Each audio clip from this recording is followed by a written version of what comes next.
प्रथम आपण अध्यक्षांची निवड करून घेऊ आणि अध्यक्षांची निवड झाल्यानंतर आपण पुढील कार्यक्रमाला यांच्या सहमतीने पुढे कार्यक्रम सुरू. तर आजच्या आणि शाखेचे भारतीय बौद्ध महासभेचे संयुक्त असलेल्या साहेबांना मी विनंती करतो की त्यांनी अध्यक्षपद स्वीकार करावा.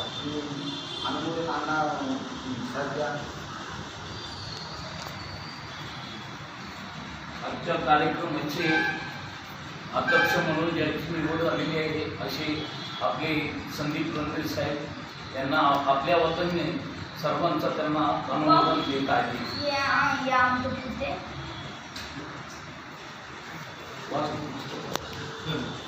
सर्वांना सगळे माझी या कार्यक्रमाच्या अध्यक्षपदी निवड झाल्याबद्दल सर्वांचे स्वागत करतो. तर मी अध्यक्षांनी बरेचसे थळ असतात. तर आता अध्यक्ष पण म्हणतात की मी पण ते सांगण्याचा प्रयत्न करतो तरी असू द्या, कारण काय असतात त्यांच्याकडून पण तुम्ही ऐका, कारण सगळीकडून ऐकलं तर आपल्याला जरा अजून भर पडते. तर आपल्याला मी होते या थोडक्यात विषय सांगतो की सलीचे प्रमुख थळ कुठले असतात आपले. आता बरेचसे जण म्हणतात की आपण इकडं तुळजापूर, पंढरपूर, गामनापूर असे आपण पर्यटन स्थळाची निवड करतो किंवा आळंदी म्हणा, देऊ म्हणा अशा गावांची आपण पर्यटन स्थळासाठी निवड करतो. लोणावळा म्हणा, खंडाळा म्हणा अशा आपण काही थंड हवेच्या ठिकाणाची निवड करतो. परंतु याच्यामध्ये काही थोडक्यात सांगतो. परत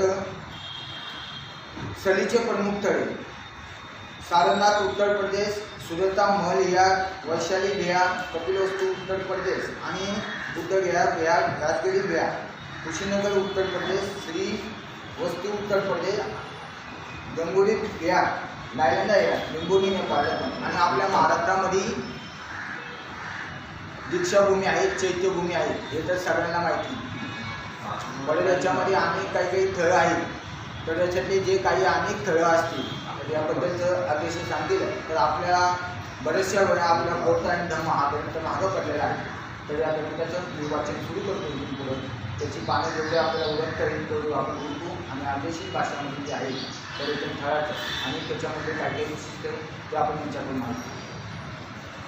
आपण आता तथागत भगवान गौतम बुद्धांचा ज्यावेळेस जन्म झालेला असतो त्यावेळेस आशिस्त मुनींचं आगमन होतं. एक तथागत भगवान गौतम बुद्धांच्या काळामध्ये एक आशिस्त मुनी ऋषी होते. जसे आताचे आपण महाराज लोक समजतो ना त्या काळात पण एक ऋषी होते म्हणून आशिस्त मुनी. त्या ऋषींचं आगमन त्यावेळेस भगवान गौतम बुद्धांच्या घरी झालेलं आहे. तर आता आपण तो आजच्या भागात आपण हा परिपाठ बघून टाकतात. ज्यावेळी त्या बालकाचा जन्म झाला त्यावेळी आशिस्त नावाचा एक महान तपी ऋषी हिमालय पर्वतावर राहत होता. आशिस्त ऋषींचे पाहिले की अंतरिक्षातील देव बुद्ध या शब्दाचा ध्वनी करत आहे व त्यांचा प्रतिध्वनी चोळाकडे उमटत आहे. त्याने पाहिले की जे आपली वस्त्रभूषण मिळवीत इकडे तिकडे हास्यभराने फिरत आहे. त्याने विचार केला की ज्या ठिकाणी बुद्धाने जन्म घेतला आहे तिथे मी का जाऊ नये. त्याने आपल्या दिव्य दृष्टीने सर्व लिंबू निरीक्षण केले तेव्हा सूर्यजनाच्या घरी कर्माने एक दिव्य बालक जन्माला आले असून त्यामुळं अंतरिक्षातील सर्व देव हास्यनिर्भर झाले आहे असे त्याला दिसले. म्हणून तो महान ऋषी उठला आणि आपल्या पुतण्या नरदत्त याला बरोबर घेऊन राजा सूर्यजनाच्या घरी आला व त्याच्या राजवाड्याच्या प्रवेशद्वारी उभा राहिला. तिथे त्याने लाखो लोक गोळा झाल्याचे पाहिले. तेव्हा तो जवळ गेला आणि त्याला म्हणाला, अरे राजाला जाऊन सांग की दाराशी एक टपरी उभा आहे. तेव्हा तो द्वारपाल सूर्यजनाजवळ गेला आणि हात जोडून म्हणाला, महाराज दाराशी एक वैद्य ऋषी येऊन उभे राहिलेले आहे. ते आपल्याला भेटण्याची इच्छा करीत आहे. राजाने आशित मुनींकरता एका आसनाची व्यवस्था केली आणि ते द्वारपाल महाराज म्हणाले, त्या ऋषीला आत येऊ दे. तेव्हा महालाच्या बाहेर येऊ तो द्वारपाल आशित मुनीला म्हणाला, कृपा करून आत चला. आशित मुनीने सूर्यजन राजाजवळ गेला आणि गेला व त्यांच्या पुढे उभा राहून म्हणाला, विजय असो राजा, तुझा विजय असो, तू अभिष्यमान हो. आणि आपले राज्य सन्माने चालू तेव्हा सुद्धोधनाने आशिक मुनीला साष्टांग नमस्कार घातला आणि त्याला बसण्याकरता आसन दिले. आशिक मुनी सुखपूर्वक खानापण झाल्यावर सुद्धोधन म्हणाला, हे टप्पीने यापूर्वी आपले दर्शन झाल्याचे आठवत नाही. आपल्या आगमनाचा काय हेतू असावा बरे? आपण इथे येण्याचे काय कारण? आशिष ऋषी सुद्धोधनाला म्हणाला, राजा तुला पुत्र प्राप्ती झाली आहे. तुझ्या पुत्राला पाण्याच्या इच्छेने मी इथे आलो आहे. सुद्धोधन म्हणाला, मुनीवर बालक आता झोपला आहे. थोडा वेळ आपण कृपा कराल का? ऋषी म्हणाला, राजा असले थोर महात्मे जास्त वेळ झोपत नाही. हे थोर महात्मे स्वभावात जागृती असतात. इतक्यात त्या महान ऋषींवर अनुकंपा दाखवून त्या बालकाने आपण जागे झाल्याची हालचाल केली. बालक जागे झालेले पाहता सुद्धोधनाने आपल्या दोन्ही हाताने त्याला उचलून घेऊन ऋषींच्या समोर आणले. असे ऋषीने त्या बालकाला निरखून पाहिले तेव्हा ते महापुरुषाच्या 32 लक्षणाची व 80 शुभ चिंतनाने युक्त असलेले त्यात दिसले. त्याने पाहिले की त्यांचा देह शुक्र व ब्रह्मा यांच्यापेक्षाही अधिक तेजस्वी आहे व त्यांचे तेजोमंडल त्यांच्यापेक्षा शतक्षेत्रपटीने अधिक दैत्यमान आहे. अशी ऋषींच्या मुखातून तरी उद्गार निघाले. निसंदेह या पुढची तलावर अलौकिक पुरुष अवतरला आहे असे म्हणून आशिक मुनीने आपल्या आसनावरून उठले व आपले दोन्ही हात जोडून त्यांनी त्या बालकाला साष्टांग नमस्कार घातला. त्यांनी बालकाभोवती प्रदक्षिणा घातली व त्याला आपल्या हातात घेऊन लहानपणी बघणं तिथे ते उभे राहिले. आशिक ऋषींना पूर्वी सुपरिचित भविष्यवाणी माहिती होती. गोतमाप्रमाणे महापुरुषाच्या बक्षित लक्षणांनी विष्ट असलेल्या दोनच मार्ग असतात. तिसरा नाही. तर तो संसारी जीवनात राहिला तर तो चक्रवर्ती सम्राट होईल. पण जर गलत्याग करून त्यांनी संन्यास घेतला तर तो सम्यक संपूर्ण असा बुद्ध होईल. आशिक ऋषीला खात्री होती की हे बालक गृहस्थी जीवनात जाणार नाही. त्या बालकाकडे पाहून आतुरजाळीत दीर्घ निश्वास टाकून तो ऋषी रडू लागला. आशिक मुनीने आतुरजाळीत व दीर्घ निश्वास टाकीत रडत आहे हे सुद्धोधनाने पाहिलं. आशिक मुनीने रडत असलेल्या पाहून सुद्धोधनाच्या अंगावर लोकांचे रोमच उभे राहिलेले आहे आणि त्यांनी अपैतीने आशिक मुनीला विचारले, हे मुनीवर अशा रीतीने का लढत आहात? अजून का दाढीत आहात? दीर्घ निश्वास का टाकीत आहात? माझ्या बालकाचे भविष्य निर्गुण आहे ना? हे ऐकून ऋषी म्हणाला, राजा मी बालकासाठी लढत नाही. त्याचे भविष्य अगदी निर्गुण आहे. मी लढतो आहे तो माझ्यासाठी. का बरं? सुद्धोधनाने विचारले. ऋषी उतरला व वयोवृद्ध झाले आहे. माझे आयुष्य आता संपत आले आहे. निश्चितपणे हे बालक बुद्ध होणार असून ते परमोच्च व सम्यक समृद्धी प्राप्त करून घेईल. तदनंतर आजवर या पृथ्वीतलावर जे कोणी करू शकले नाही त्या धर्मचक्र परिवर्तन ते बालक करेल. जगाच्या सुख समृद्धीसाठी तो आपल्या मान तत्वांचा उपयोग करेल. ज्या धार्मिक जीवनाची तो घोषणा करेल तो जीवन आरंभी कल्याणकारक मध्ये कल्याणकारक आणि अंतिकल्याणकारक असे असेल. ते शब्द व शब्दांचा भावार्थ यांनी परिपूर्ण शुद्ध आणि पवित्र असा असेल. ज्याप्रमाणे एखादे उपनिषदाचे फूल कौचित येईल व तरी या जगात मर्यादित दिसते. त्याचप्रमाणे संत पुढ पर्वत कालानंतर या जगात एकदा येळी व तरी पूजनी बुद्ध उदास येतात. त्याचप्रमाणे राजा हा मुलगा सुद्धा निसंशय परमज्ञान प्राप्त करून समबुद्धी प्राप्त करून आणि असंख्य जीवनाला तो दुःख सागरातून तडून नेऊन पळे सुखाची स्थिती प्राप्त करून घेईल. परंतु मी त्या बुद्धाला पाहू शकणार नाही म्हणून मी लढतो आणि या दुःखामुळेच हा असा दीर्घ विश्वास टाकीत आहे.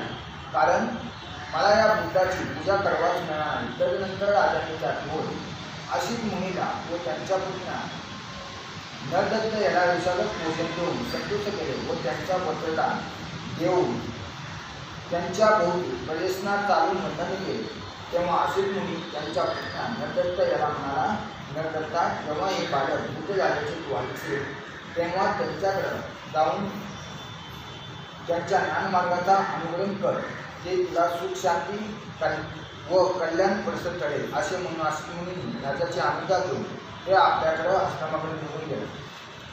बघा याच्यामध्ये आशिक मुनींनी जी भविष्यवाणी केली होती ही भविष्यवाणी कालांतराने सत्य पण झालेली होती. म्हणजे ज्या वेळेस भगवान गौतम बुद्धांना ज्ञान प्राप्तीसाठी घराबाहेर पडावं लागलं होतं त्यावेळेस त्यांनी करायचं केलं. आता त्यांच्या पुढील कालखंडामध्ये जे भगवान बुद्धांच्या ज्या माता होत्या त्यांचं ते लिंगाचं जे दिलं त्या पुढील भागामध्ये आता पुढे जे याच्यामध्ये करताना आपण ते करू. आज इकडे आपण आश्विन मुलींची येण्याचं आगमन आज आपण या भागात बघितलेलं आहे. तर लक्षात घ्यायचं असतं की आपल्याला वर्षावासाच्या काळ या मालिकेमध्ये मध्ये शिकायला एवढंच मिळतं की लोक पैसे खर्च करून ज्ञान मिळवायचा प्रयत्न करतात, पण आपण तर लोकांना फ्रीमध्ये ज्ञान देतो. पण फ्रीमध्ये ज्ञान देत असताना पण काही लोक घ्यायला नको म्हणतात, कारण त्यांना इकडचं नॉलेज आहे. एखाद्या कीर्तन काळाला ते लाख रुपये म्हणतात तरी त्याला देऊन येणार वैदिकरण करून येणार तिथं ऐकायला मात्र 100% हजेरी लावली. मला तो आपला असून नसून तर त्याच्यामध्ये खूप बऱ्याच जणांच्या काही गोष्टी असतात. आता काही जण आपल्या घरामध्ये बऱ्याचशा काही गोष्टी करताना पण आपल्याला आढळून येतात. तरी अजून पण आपली काही गोष्टी त्याच्यामध्ये सुनिश्चित म्हणजे केल्या जात नाही. आपल्याला प्रत्येक गोष्टीला वेळेचं बंधन असतं. आता आज रविवारचा जरी दिवस असला तर माणसाच्या डोक्यामध्ये बऱ्याचशा काही गोष्टी आपल्या कामकाजाचं वगैरे वेळेचं नियोजन ठरलेलं असतं. त्याच्यामुळं आपण तर त्याला वेळ कुणाचा जास्त घेत आहे. तर या ठिकाणी मी भरपूर एवढीच विनंती करेल की कोणाला जर आपल्या मनात मागायचं असेल तर आपण मागू शकता.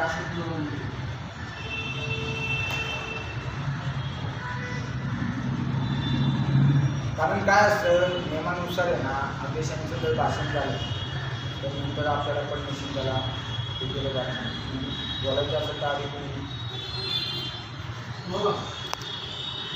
बुद्ध भारतीय घटनेचे शिल्पकार, भारतीय बुद्ध महासभेचे संस्थापक डॉक्टर बाबासाहेब आंबेडकर आणि इथे उपस्थित असलेले माझे बंधू आणि भगिनींनो, वर्षावास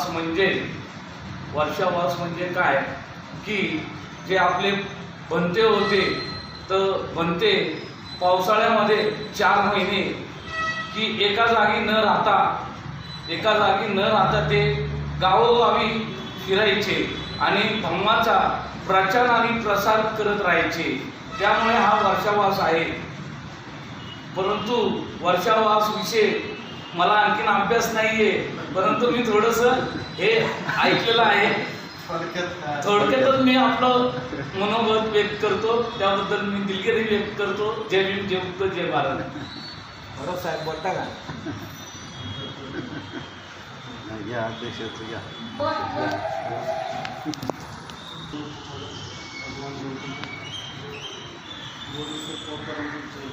भारतीय शिल्पकार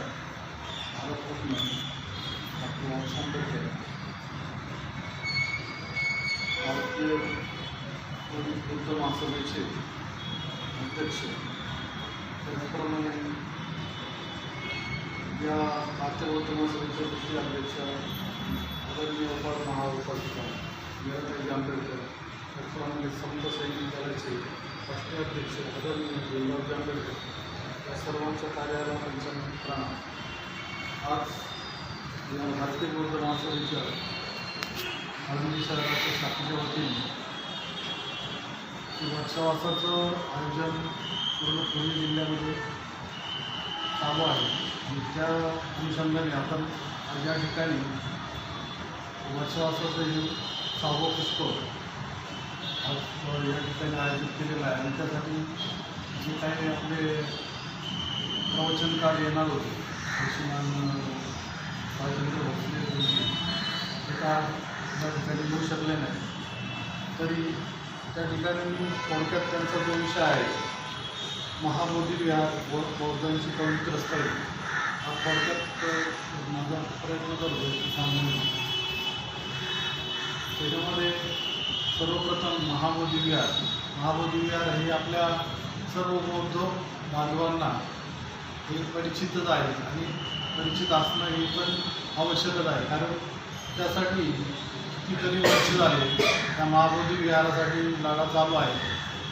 आणि महाबोधी विहार याचं जर महत्त्व सांगायचं म्हटलं तर ज्या ठिकाणी महाबोधी विहार म्हणजे बुद्धगयाच्या ठिकाणी भगवान बुद्धांना ज्ञानप्राप्ती झाली आणि त्या ठिकाणीच म्हणजे नंतर त्यांचं त्या सम्राट अशोकांनी त्यांचं तिथं बुद्ध विहारामध्ये ते मंदिर बांधलं आणि त्यानंतरनं ते बऱ्याचशा कालखंडानंतरनं तर ते ज्यावेळेस मुघल साम्राज्यांनी भारतावरती आक्रमण केलं होतं आणि त्यावेळेस मग त्या विहाराची नासधूस होऊ नये या अनुषंगाने त्यावेळेसच्या जे आपले बौद्ध भिक्खू होते त्यांनी ते पूर्ण विहार या जमिनीचं माती वगैरे टाकून पूर्ण ते खाली हे केलेलं दाबलेलं जेणेकरून त्याचं ह्याची नासधूस करू नये कारण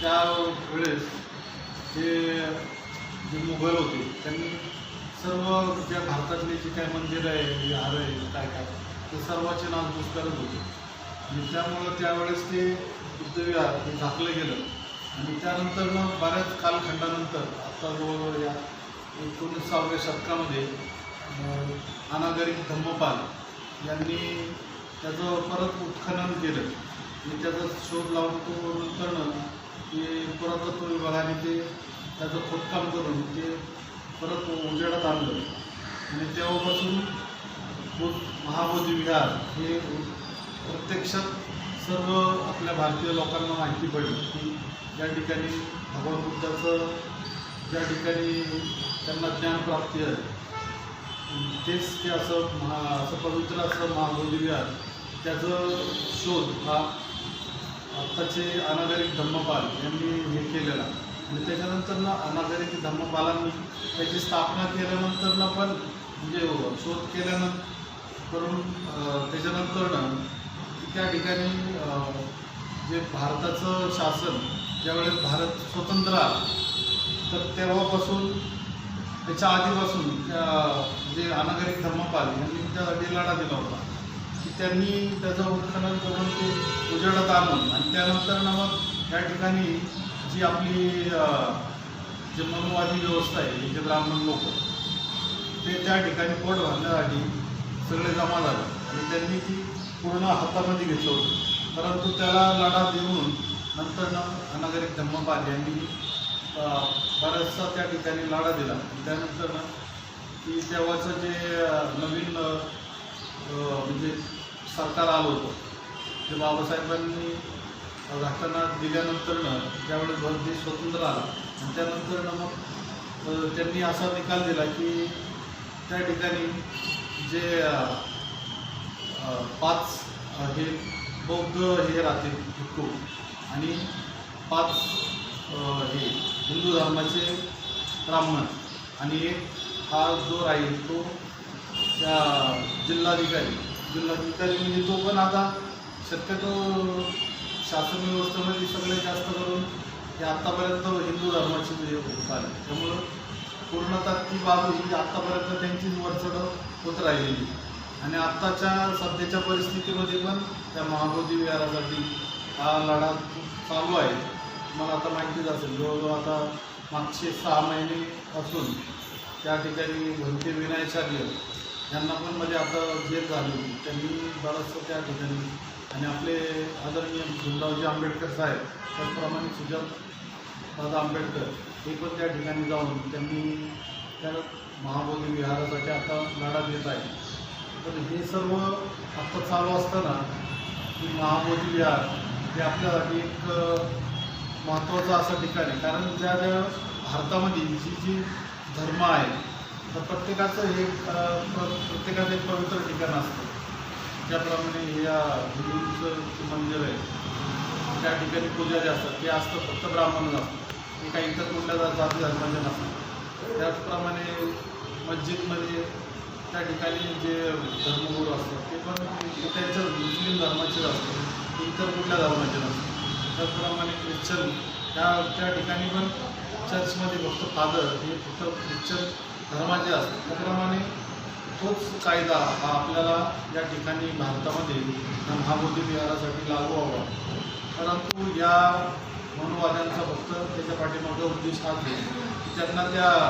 भगवान बुद्धाचं अस्तित्व त्या ठिकाणी वर्ण संपवायचं आणि महत्त्वाचं जे काय आत्तापर्यंत जो त्या महाबोधी विहारासाठी जो काय पैसा येतो तो खाऊन हे करायचं आणि त्यासाठी म्हणजे हे आत्ताचे जे आपले जेवढे म्हणजे गटपत किंवा जे सर्व बौद्ध बांधव आहेत त्यांनी त्यासाठी लढा देणं हे आवश्यक आहे. म्हणजे ही थोडक्यात मी बुद्ध महाबोधी विहाराची माहिती नाही. त्याचप्रमाणे दुसरं ते बौद्धांची पवित्र स्थळ त्यामध्ये आता राहुलजींनी सांगितलं ते त्यामध्ये बौद्धाची महत्त्वाची पवित्र स्थळ म्हटलं तर त्यामध्ये महाबोधी बुद्ध विहार हे बुद्ध विहार आहे. त्याचप्रमाणे लुंबिनीला हे बुद्धांचं त्या ठिकाणी महानिर्वाण झालेलं आहे आणि त्या ठिकाणी ते असं पवित्र असं स्थळ आहे. त्याचप्रमाणे राजगीरला पण त्या ठिकाणी भगवान बुद्धांनी पहिली धम्मदीक्षा या आपल्या 5 शिष्यांना दिली होती आणि तेव्हा तिथे पहिलं धम्मचक्र फिरवलं होतं. असे त्या ठिकाणी बुद्धगया काशी म्हणजे आत्ताच ते बनारस जे ठिकाण आहे त्या ठिकाणी सर्व ही बुद्धाचीच ठिकाण आहे. नालंदा परत म्हणजे बरीचशी ठिकाणं आहे की त्या ठिकाणी परत आपल्या इथं त्याच्यानंतर म्हणजे जे गौतम बुद्धाचं जे पूर्ण भारतभर प्रचार प्रसार हा सम्राट अशोकांनी केला आणि त्याच्यानंतर त्याचं हे करून बाबासाहेबांनी आपल्याला हा पवित्र असा जन्म दिला.